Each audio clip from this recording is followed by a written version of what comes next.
Hola a todos y bienvenidos un día más a Factor Ferroviario, el podcast. Si os quedáis hasta el final podréis encontrar un montón de información de interés. Primero, las noticias, donde os mantendremos al día de todas las novedades ferroviarias. Luego tendremos una curiosa entrevista que mantendremos en secreto y acabaremos con nuestra anécdota del día para que sepáis un poco más de la historia de España. Así que empezamos.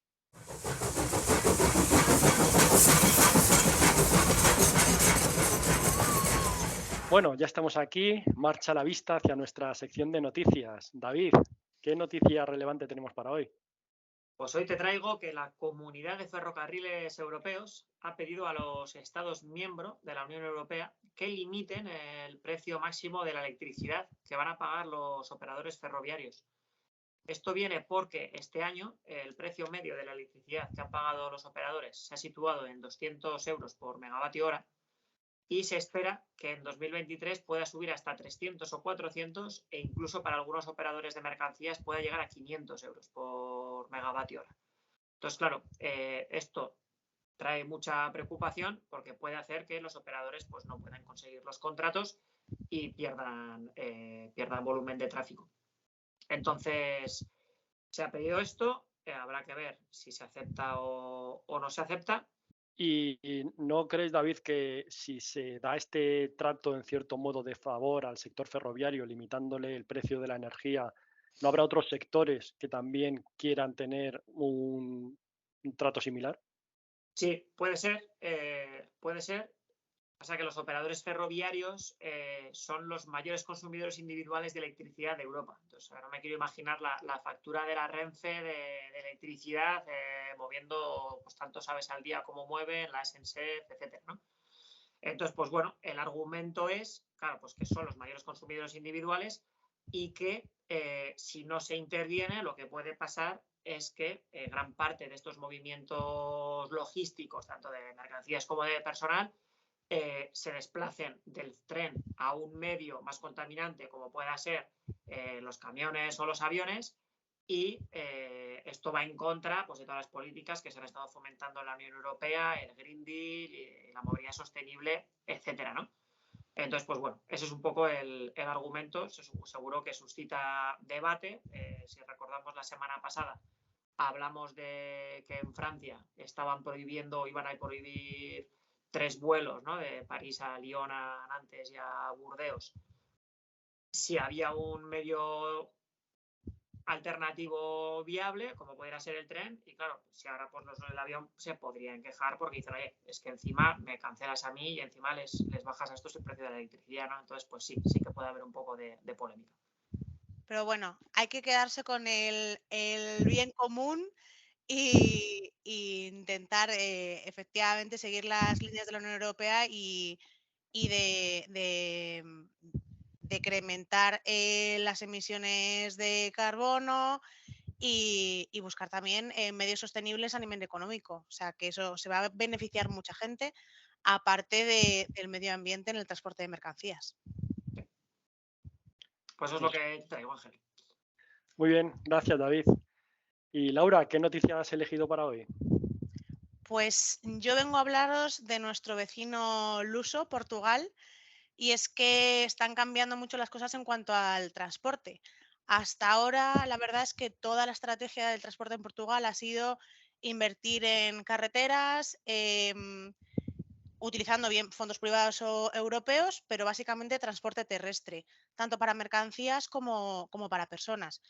Tanto es así que el uso del transporte ferroviario es menos de la mitad de la media de Europa. Se utiliza, por ejemplo, pues como menos de un 5% para el transporte de personas en movimientos internos dentro del país. ¿Qué se pretende con este Plan Nacional Ferroviario que acaban de publicar? Pues darle la vuelta, dejar de invertir en carreteras e invertir totalmente en transporte ferroviario, con un foco muy a largo plazo. Estamos hablando del objetivo 2050 de conseguir la neutralidad carbónica en el ámbito de la Unión Europea y lo quieren aterrizar en Europa, lo quieren aterrizar en Portugal, subiendo de ese 5% que hablábamos a un 20% de tráfico de pasajeros, disminuyendo el uso del coche y erradicando los vuelos internos para movimientos de personas privadas, e incrementar el transporte de mercancías de un 13% a un 43%, también potenciando muchísimo el uso del transporte ferroviario. Pues yo, viendo que es nuestro país vecino, lo primero que se me viene a la cabeza es si existe algún plan para conectar esta nueva red que se está planificando en Portugal con el resto de la península, con España en este caso. Claro, el plan ferroviario está centrado en unir desde Oporto, Lisboa, hasta el sur en Faro, pero es verdad que sí que hay planes de unir el país con España. Principalmente hay dos vías muy importantes, que son el Oporto-Madrid y el Oporto-Vigo, que permitiría la conexión, pues no solo con Madrid, sino con el resto de Europa, claro. Bueno, por lo que veo, bueno, pues habría que completar la conexión Madrid-Lisboa para ya estar conectados tanto con el norte como con el sur. Y me quedo con eso del que se aumenta del 13 al 43% el tráfico de mercancías, que es más que es el objetivo. Cuadruplicar el transporte de mercancías, que me parece bastante ambicioso. Sí. Así que buena suerte y... Ya por ello, Portugal, sí. Hasta 2050, ¿no? ¿Querían? Sí. O sea, vale. Tienen margen, pero bueno, es ambicioso, como pues decías. En 2050 en el podcast mantenemos a ver cómo va. Vemos a ver si se ha cumplido o no. Check. Muy bien, muchas gracias, Laura. Pues yo hoy os quería comentar una innovación de Adif, que va a probar el uso de las traviesas de plástico en su red ferroviaria. Pero antes de entrar en la noticia, quiero contaros un poco qué son las traviesas, para aquellos que no tengan muy claro este elemento. Las traviesas, la función principal que tienen, primero, es mantener el ancho de la vía. Al final, fijaros que el tren tiene las ruedas con sus ejes y tienen que ir por la vía, que en el momento que el ancho no se mantenga constante, pues puede dar lugar a problemas. Después, también es la encargada de repartir toda la carga que recibe de los raíles hacia el balasto. Y por último, le proporciona estabilidad transversal a lo que es toda la vía en completo. Por lo tanto, de forma indirecta, las traviesas, que parece que simplemente están sosteniendo los raíles, de alguna manera están influenciando mucho tanto en la seguridad como en la velocidad a la que pueden circular los trenes. Y ahora, volviendo un poco a la noticia en sí, Adif lo que va a hacer es probar este uso de traviesas de plástico fundamentalmente en algunos puntos de su red. Como sabéis muchos, tradicionalmente las traviesas que se utilizaban eran de madera. Esto, aquellos que tenéis pueblo y llegaba el tren a vuestro pueblo, pues seguro que veis las traviesas de madera en las vías. Con el paso del tiempo se han ido sustituyendo por traviesas de hormigón. Al final eran más resistentes, daban un mejor rendimiento. Pero sigue habiendo puntos en las líneas de ferrocarril donde no se pueden utilizar traviesas de hormigón. Esto es en determinados desvíos, en zonas metálicas o en algunos túneles que tienen algunas características particulares. En esos puntos, a día de hoy, se siguen utilizando traviesas de madera. ¿Y en qué puntos de la geografía española Adif va a hacer esta prueba de traviesas de plástico? Pues va a ser en la zona de Jaén, en un primer momento, y después también va a probarlos en otro punto, en una línea en la zona de Palencia. Esos son los puntos elegidos. Entonces, decías que hay sitios en los que no se pueden utilizar las traviesas de hormigón. ¿Es este uno de los beneficios de las de plástico? ¿Qué otros beneficios hay frente a las tradicionales?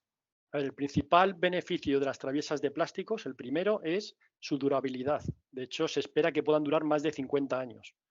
¿Vale? Segundo, si las comparamos con las traviesas de madera, la resistencia a los factores climatológicos es mucho más alta. Al final, la madera está expuesta al frío, calor, lluvia.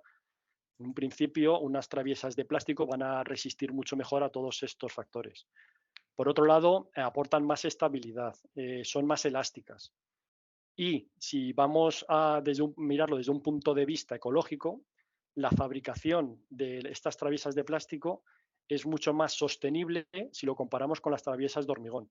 Y no solo eso, si miramos a su fin de vida, este material se puede reciclar completamente. y a partir de él elaborar otros productos completamente distintos. Así que los beneficios que ofrecen son muchos y por eso desde el Departamento de Innovación de Adif están testeando su uso en la red.